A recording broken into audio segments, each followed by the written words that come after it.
And now, Fox 13 meteorologist Nash Rhodes with your Sky Tower radar forecast. And getting closer and closer to sunrise as we're dealing with mostly sunny skies across the board for this morning and afternoon. Off in the distance, a few clouds making this sunrise not quite as colorful as what we would anticipate. But hey, moving forward, this shot's going to look a lot better. Temperatures are going to climb out of the 70s and into the 80s and the 90s into the afternoon today. Sky Tower radar keeping things dry for now. We have a few pop-ups on the east side of the state.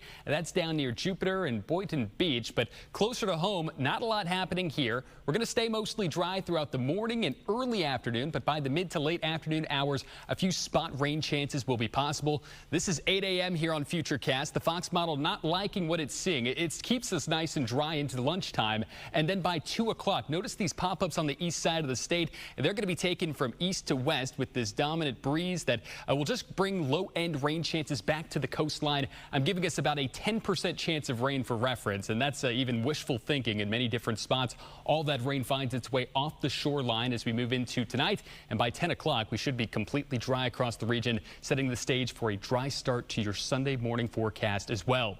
Weekend forecast across the board. Rain chances just down to 10%. Outdoor activities will be fine. If you're going to walk your dog or go for a jog, you may even notice that you're not sweating as profusely, and that has to do with the lower humidity that we noticed yesterday starting to build into the region.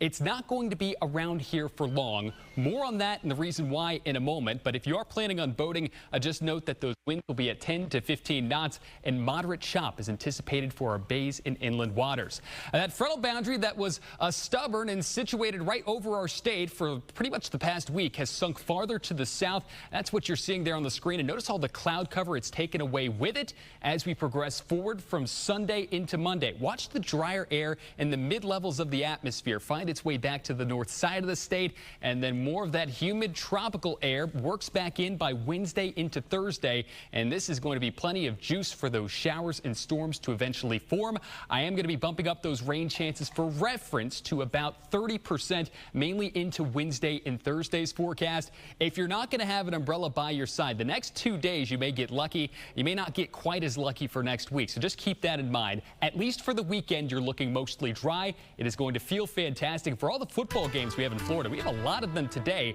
I'm not anticipating any big weather implications for that, even down in Miami or up in Tallahassee. Highs will stay in the 90s for the next 7 days. We'll stick with lows in the mid to upper 70s until we get to next week.